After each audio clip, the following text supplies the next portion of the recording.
कभी सोचा है एक ऐसी जिंदगी के बारे में जो हिमालय की विशाल चोटियों और गहरी घाटियों के बीच गुजरती है, जहां हर साल मौसम के साथ इंसान और उसका झुंड एक लंबा सफर तय करते हैं। ये सदियों पुरानी कहानी है गद्दी चरवाहों की, जो इन पहाड़ों को ही अपना घर कहते हैं। लेकिन अब ना, इस कहानी में एक नया मोड़ आ रहा है और सवाल ये उठता है कि कोई इतनी खूबसूरत और अपने जड़ों से जुड़ी जगह आखिर क्यों छोड़ेगा।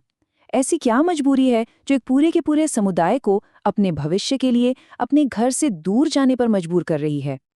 तो चलिए इस कहानी के बिल्कुल दिल में चलते हैं और मिलते हैं गद्दी समुदाय से।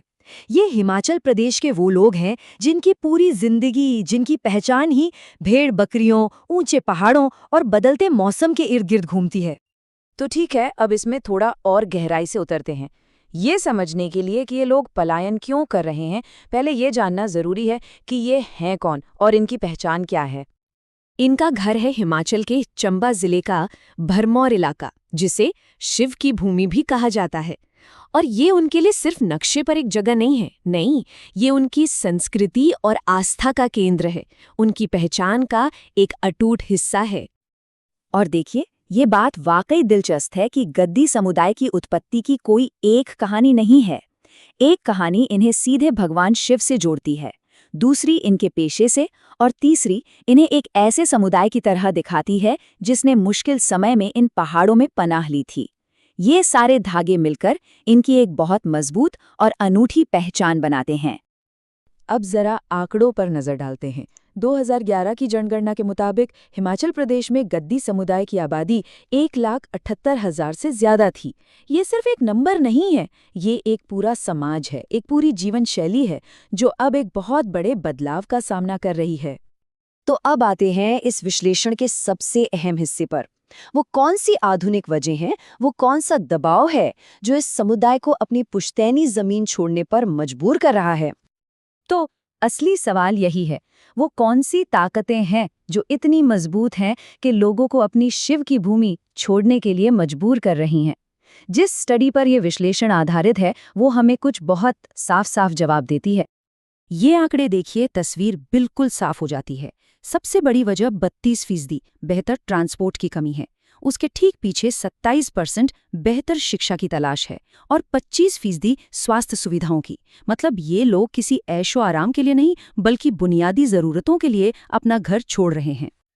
और जब थोड़ा और गहराई में जाकर पूछा गया तो एक और भी बड़ी वजह सामने आई।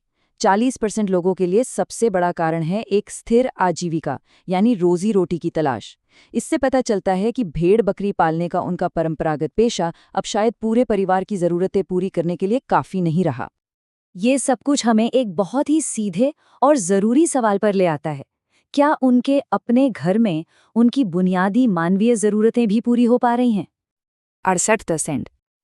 और ये आंकड़ा इस पूरी कहानी का सार है। जिन 100 परिवारों से बात की गई, उनमें से 68% को लगता है कि उनकी बेसिक नीड्स भी पूरी नहीं हो रही। ये सिर्फ एक स्टैटिस्टिक नहीं है, ये एक समुदाय की आवाज है जो कह रही है कि उन्हें जीने के लिए एक बेहतर माहौल चाहिए। लेकिन घर छोड़ने का फैसला कर लेना ही काफी नहीं है। जब वे सफर पे निकलते हैं तो उनका सामना एक नई तरह की मुश्किलों से होता है। कहानी यहाँ खत्म नहीं होती। ये सफर आसान नहीं है। सोचकर देखिए, हर दिन अपने सैकड़ों जानवरों के लिए सुरक्षित चरागाह खोजना, उन्हें जंगली जानवरों और चोरों से बचाना, कई बार सिर पर छत और 2 वक्त का खाना जुटाना भी एक चुनौती बन जाता है। और इन सब के ऊपर नई जगहों पर भाषा और संस्कृति की एक अलग दीवार खड़ी मिलती है। और विडंबना देखिए, जिन समस्याओं से भागकर वे अपना घर छोड़ते हैं, वही समस्याएं नए ठिकानों पर भी उनका पीछा नहीं छोड़ती। ट्रांसपोर्ट आज भी 29% लोगों के लिए एक बड़ी समस्या है, शिक्षा 20% के लिए और आजीविका 18% के लिए। ये एक ऐसे चक्र की तरह है जिससे निकलना बहुत मुश्किल है। तो ये सारी कहानी हमें कहाँ ले जाती है? आज गद्दी समुदाय एक ऐसे चौराहे पर खड़ा है जहां एक रास्ता परंपरा की ओर जाता है और दूसरा विकास की ओर। हम सब एक बहुत बड़े बदलाव के गवाह बन रहे हैं। एक समुदाय जो सदियों से अपनी चरवाई की पहचान के साथ जिया, वो अब नई जरूरतों और टेक्नोलॉजी के दबाव में नए मौके तलाश रहा है। वो अब सिर्फ भेड़ों के झुंड को रास्ता नहीं दिखा रहे, बल्कि अपने परिवारों के लिए एक नए भविष्य का रास्ता बना रहे हैं।